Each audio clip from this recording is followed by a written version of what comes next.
You're listening to The Peach Pit. I'm here with Blayne Smith, who's known for his music, he's known for his comedy, and he's also known for his appearances on Banger TV.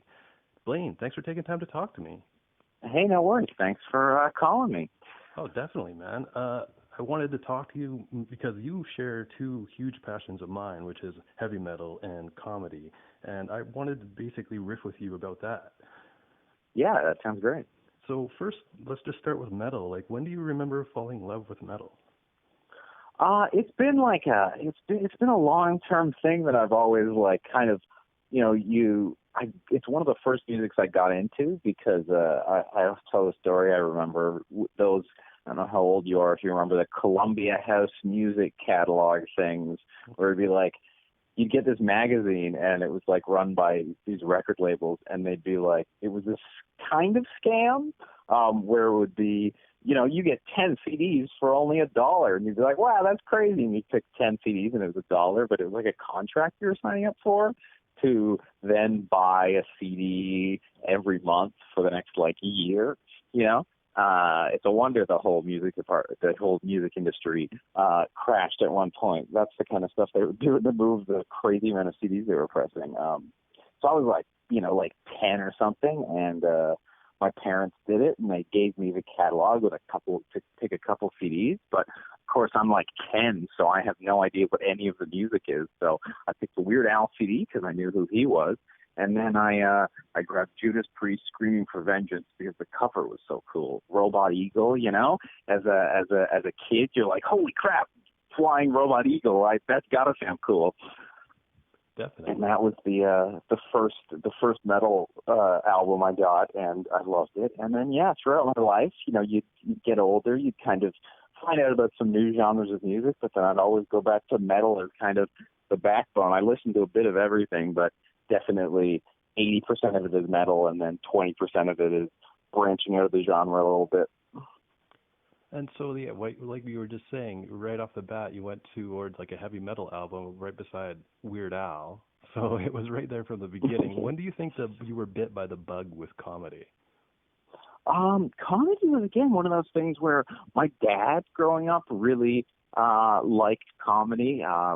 Most of the ways we bonded were he loved a lot of comedians in film. I remember watching all kinds of Rodney Dangerfield movies with him, Eddie Murphy movies, Norm Macdonald's Dirty Work, Mel Brooks. All of those were the movies he liked to watch, and we'd watch them together. And so it was just always kind of a thing where I loved comedy because of that. And then also, a weird thing is, in Canada, we don't really support artists very well, but there was 2 shows on back-to-back, or Just for Laughs galas would air on TV, so I get to see a lot of really great stand-ups on there. And then after Just for Laughs was this thing called Comedy at Club 54, which was this sketchy comedy club in where was it at the time? In a small town outside of Toronto. And the guy who ran the club would like a camcorder videotape everything, edit it with 2 VCRs, really bootleg style, and then just spit it out, and the Comedy Network would air it. So I got to go from seeing big name comedians doing the best stuff to guys you've never heard of doing just insane things in this terrible comedy club. I remember that show. I remember that show so well because I would watch, Just for Laughs, and then that show would come on afterwards, and it was like finding a diamond in the rough. When sometimes people would go on there and they would just make you pee your pants, and then other guys would just be, oh, this was a bad episode, Yeah. But it was good to see. Yeah, totally. There was it's weird because then, just the nature of comedy. There's guys I remember seeing, and then I started, working as a comedian, and then I wound up working with some guys that I had seen on that show, and it was just like, oh man, but I saw you when I was 10, and they're like, don't remind me. That's awesome.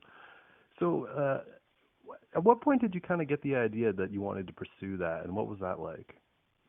That was actually, it kind of came out of me.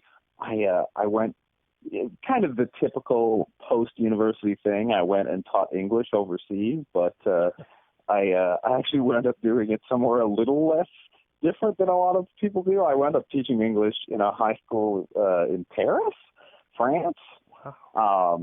Because I was originally going for Japan, but I look a little crazy for a formal job in Japan. The long hair, the beard, the tattoos, it doesn't really go over well with the kind of as an authority figure in Japan.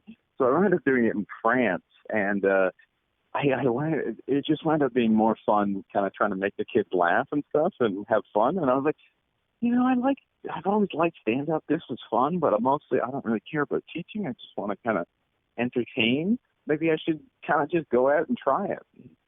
Okay, so yeah, you're right. Kind of like, I mean, there's Montreal is really known for its comedy, but I imagine there's got to be a whole happening thing in Toronto too. And what was it like, kind of like stepping into that?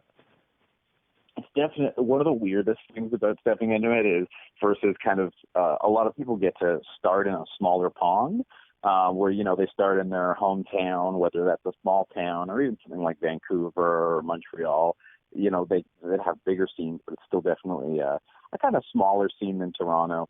With Toronto, you're kind of start and you immediately are like, might be an open mic, and a guy that walks in is like a guy you've seen on television, and you're like, oh, I'm going to look like an idiot. I guess it's following this guy.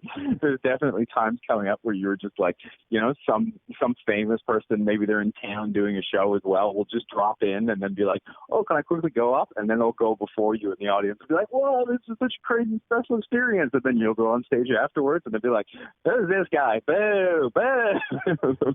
You're not famous. Get the out of here. So that's kind of a weird thing. And then the other weird thing is everyone that kind of grew up somewhere else and started doing there and then moved to Toronto to kind of like pursue a bigger market, they have this kind of fun thing they get to do where every once in a while they get to do a hometown show in front of all the people, and they're like, oh, you're making it in Toronto, great. And they go out and they have this big kind of fun thing to go back to where if you start Toronto, you're just like, well, I have as much stage time as I want, but a famous comedian might blow up my spot, and I have nowhere to go back to and look like a hero. Yeah. Oh, so what's it too, like being a musician, being so well versed, and now I imagine with the music scene around there, I'm sure you probably get recognized at shows sometimes. What's that like with the overlap? Is there a lot of guys that go to metal shows that also love comedy too?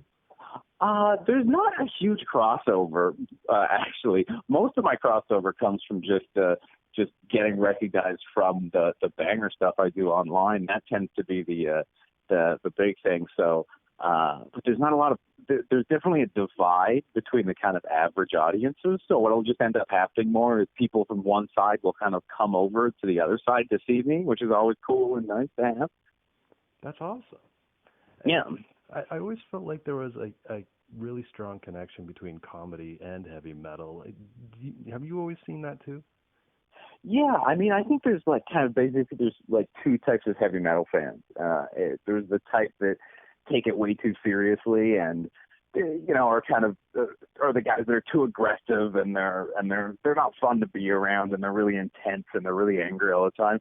And then there's those of us that are just like, at some point we can acknowledge that the thing we love is also funny. Yeah, like there's something awesome and super cool and amazing about it, but then there's also something funny about it, because we're going out and we're seeing bands like if you go see Iron Maiden, they've got all these crazy, props on stage, eddies out there. And it's like there's an inherent sense of humor to it in the spectacle, as well as the kind of awesome, cool fantasy elements. So I think being able to kind of acknowledge what's ridiculous about the thing we love makes me love it more. Being like, this thing is crazy and ridiculous, and that's what's fun about it. It doesn't make sense. It's over the top. It doesn't need to be this much, but that's why it's so great. I think Iron Maiden was a perfect example because I'm just thinking back to when I saw them back in 2010. As the show ended and everybody got out of their seats to get out of there, they played over the speakers that song from Monty Python, "Always look on the bright side of life." So right? They just project that all the time, right? And it doesn't matter if it kind of comes through this vein of also trying to be scary and heavy and stuff like that.